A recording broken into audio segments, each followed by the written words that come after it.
I wanted to try to create an informal learning space where students would begin to problematize the difference between art and science, to create a sort of more of an intersectionality where these things exist in the same space.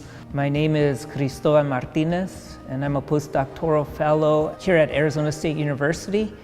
I think there's a lot of effort to try to disaggregate disciplines in the world, but we've created such a complex world and such a complex society that, art and science and technology, all of these things sort of blend together and interact with one another to create systems. What we did today was kids got to build a simple circuit. It's a bunch of Lego bricks that were then used to build a bigger brick.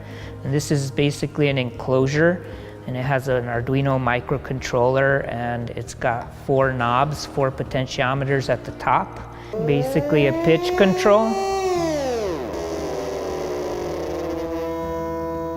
Community in the classroom is really trying to break the teacher-student hierarchy. Of course, you need a teacher to sort of catalyze and facilitate, but at the same time, the teacher has the opportunity to model learning for her students or for his students. At the same time, we also have to give students an opportunity to model teaching for one another.